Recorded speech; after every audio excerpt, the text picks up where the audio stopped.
This is the first DLC to sort of delve back into the story stuff as well, I believe. Yes, so we've got two kind of main story DLCs, and this, as you say, this is the first one. This is Talion's one, as it were.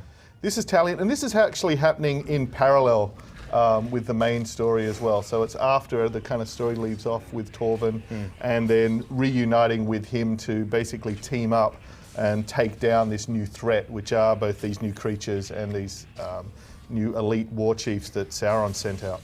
And Talion seems to have a fancy new haircut. He also has a fantastic mullet, yes, which we can't quite see there, but we're looking forward to... that was my call. The mullet? That was actually stipulated in the contract. Yeah, I get one creative decision, and by God, I stood up and I said, I will have a mullet. And the beard. The beard. I was like, yeah, what else could we do aesthetically? I got a bunch of questions coming in, both for Troy and about Shadow of Mordor. Waffleboy222 asks, what kind of new creatures did you put into the game and how do they affect gameplay? So what other types of new creatures are here? Yeah, so there's these guys. There's the Karagats, which are really offering the mounted stealth. Probably the other biggest one, there's a wretched Graug. So the Graugs, these sort of huge, monstrous kind of alpha predators of Mordor, they've been feasting on the ghouls, and that's kind of done hideous things to their digestive systems. So they can now projectile vomit acid. Okay, so that's both offers a lot of challenge to take them down, but is also a lot of fun when you can ride them. And also your ability to dominate and create your own army, that's now extended to the ghouls as well. So you can basically create your own ghoul army. And here we can see there's some of the new war chiefs, and they've got new skills and new abilities as well. So on some of these guys. Eroburukas is asking, can one walk into the Mordor DLC without playing the main game, or without finishing it perhaps as well? You can just start this directly as a standalone story. It's going to be pretty tough if you do. Just there's a certain that's sort of part of the fun of the DLC from our point of view. We can sort of cut loose a little bit on the challenge of it. So yeah, it would probably be pretty challenging to dive straight into. So a little bit of a refresher on the combat system and stuff is probably recommended. But you certainly can play both of them standalone. SY Syra asks, for Michael, the Nemesis system, if you could implement it into any other game franchise, what would it be? I remember the first week that the Mordor came out and people started playing with it, they were saying, we're going to see a lot of this in like 2016. People are going to start adopting similar systems into their games. If there was any game you've played, either in your past as a younger man or in the past year, what would it be? Cubert, probably.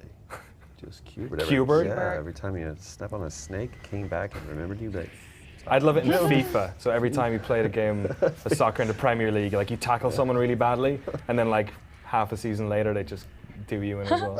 It's interesting you say that, because that's really the genesis of the idea for the system is from sports games. Oh, really? That's what we worked on before Total War as well, and that notion that in sports games, the commentary, whether it's Madden or whatever, remembers the previous matches, talks about the matchup, and when you play a season, you are building a narrative. Yeah. So when you lose, you don't go, okay, I'm going to stop and start again.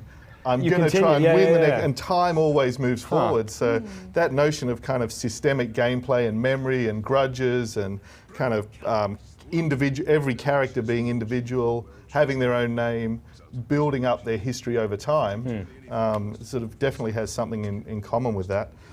But that's an interesting question. I don't know. For some reason, Blade Runner came into my head, but I don't know. Blade Runner Nemesis. Like replicants would be kind of fun. Amazing. You shot me in the face. I actually You weren't real.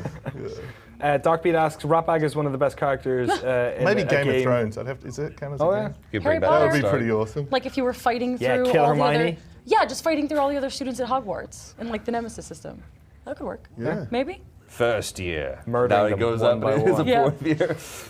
Darkbeat says Ratbag is one of his favorite characters of the year. Since every other orc, will we see him, let's say, in the DLC? I don't want to say anything else. He's not dead, is he?